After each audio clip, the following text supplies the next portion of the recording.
안녕하세요. 평택 지제역 방송국입니다. 오늘은 상가 용도에 대한 기본 지식 꿀팁에 대해서 방송을 하려고 합니다. 목차는 그 상가 용도에 대한 기본 이해, 상가가 무엇이고 상가 용도는 어떤 것이고, 그리고 건축법 시행령에 나오는 용도에 대한 건 어떤 것인가. 그래서 구체적인 것을 한번 살펴보고 결론, 용도의 중요 사항에 대해서 살펴보도록 하겠습니다. 자, 상가 용도에 대한 기본, 상가 하면은 일반적으로 이익을 얻으려고 물건을 사고 파는 집을 상가로 합니다. 상가. 그래서 우리가 이제 일반적인 상가 분류를 보면 저는 네 가지로 나눠 놓거든요.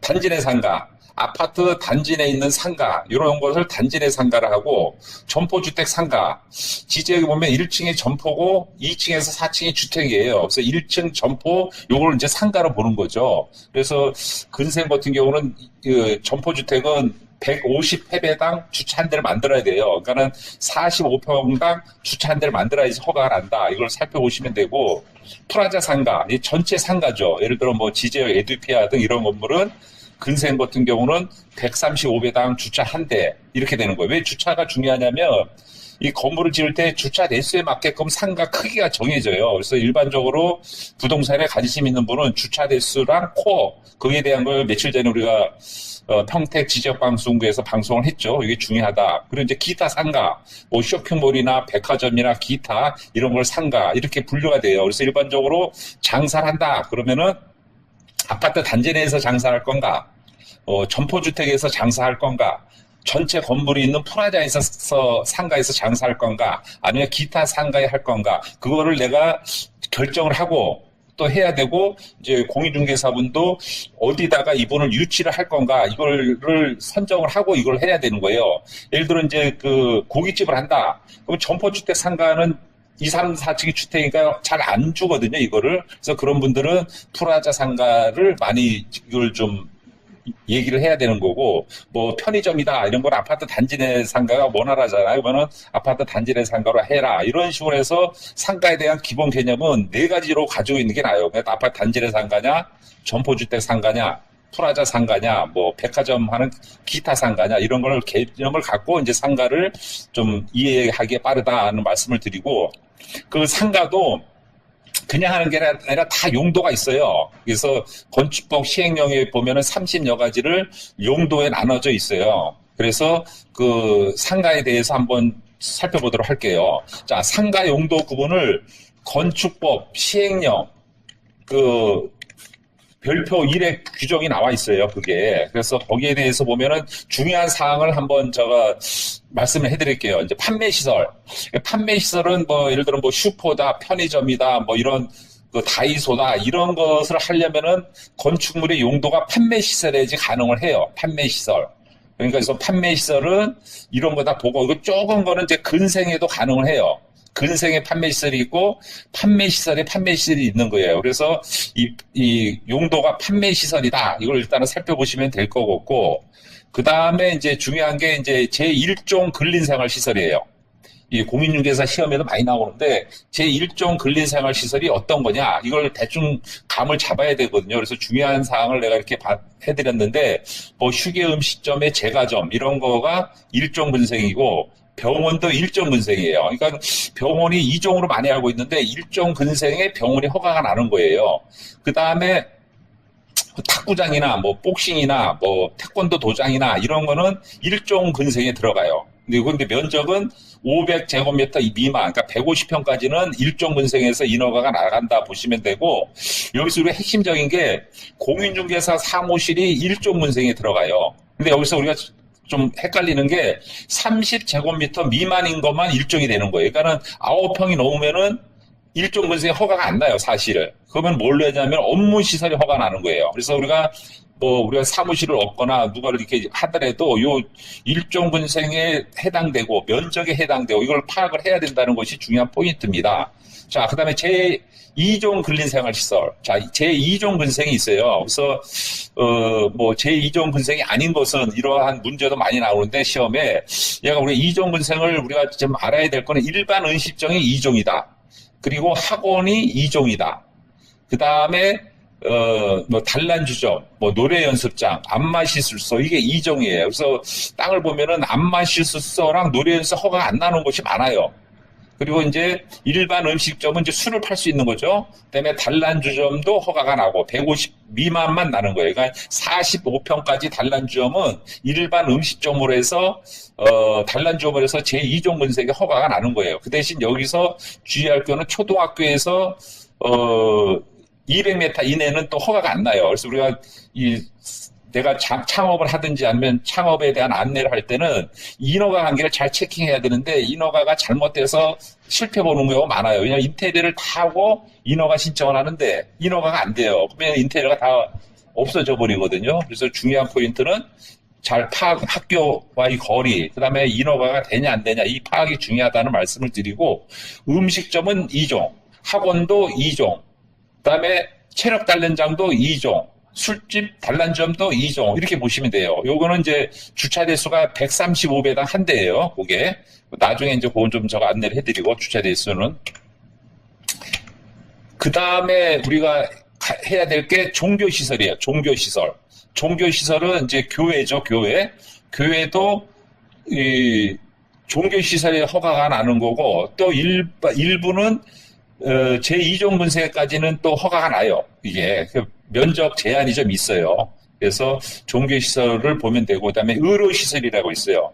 좀 의료시설은 좀 큰 병원이다 이렇게 파악하면 되고 그다음에 교육연구시설.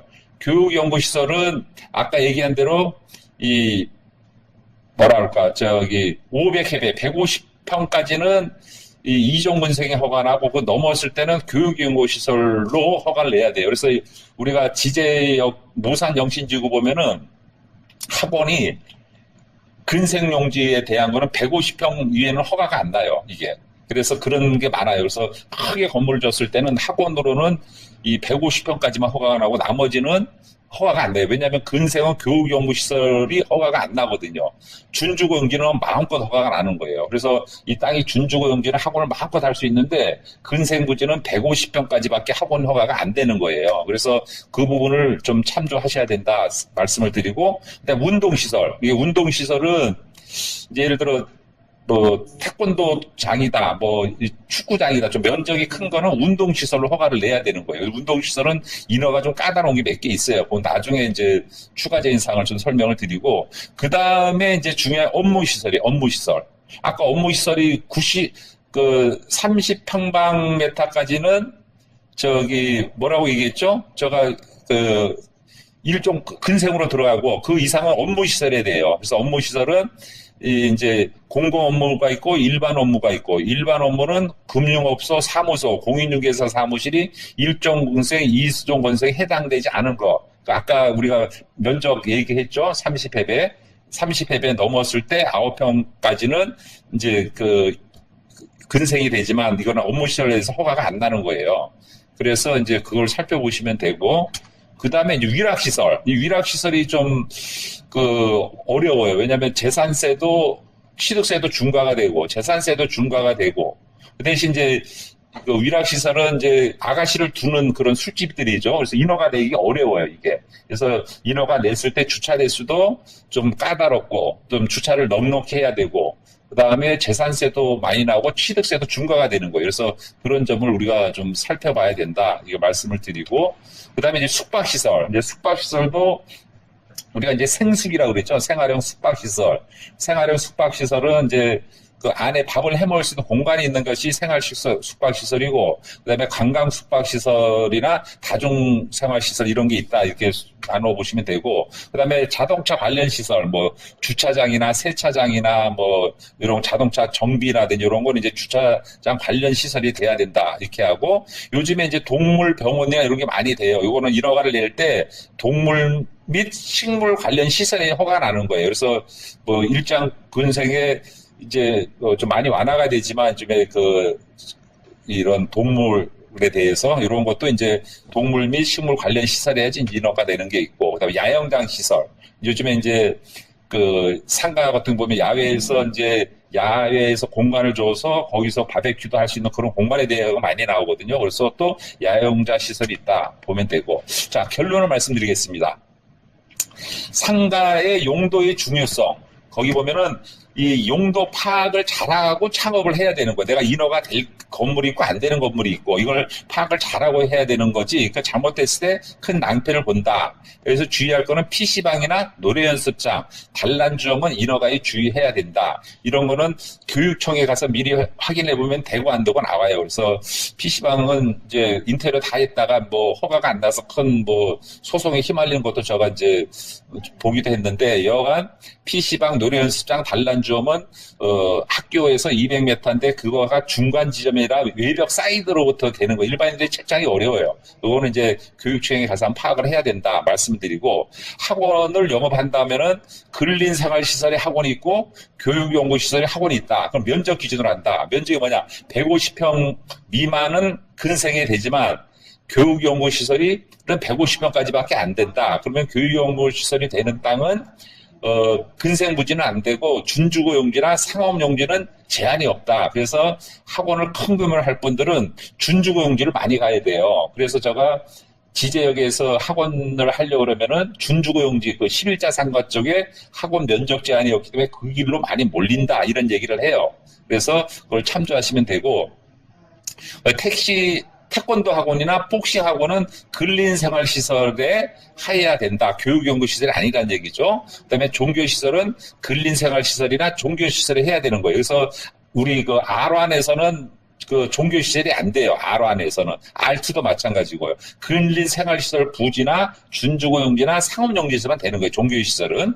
그 다음에 수영장은 운동시설이나 근생에서 해야 돼요. 수영장도 근생에서 할 수 있다는 걸 참조하시면 되고, 그 다음에 우리가 좀 난해한 게 휴게시설, 휴게시설과 음식점의 구분이 좀 애매한데, 주류를 판매하냐 아니냐에 따라 달라지는 거예요. 술을.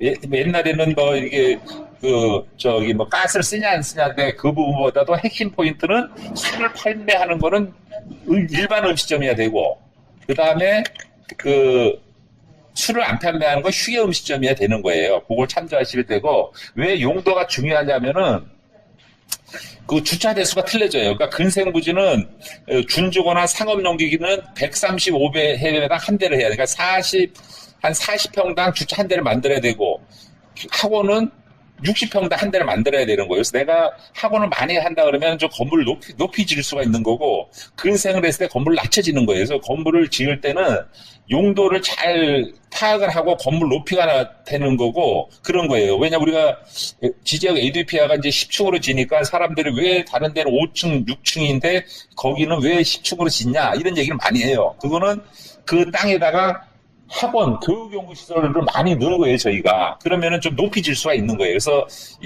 MD를 짜거나 건물을 할 때 이 용도가 중요하고 주차 대수가 중요하고 코어가 중요하다. 이걸 강조한 겁니다. 그래서 오늘 평택 지제역 방송국에서는 이 건축물이 용도, 상가 용도에 대해서 한번 저희가 살펴보는 것을 가졌습니다. 여러분들이 도움이 되고 유익했다면은 구독, 알림, 좋아요 부탁드리겠습니다. 감사합니다.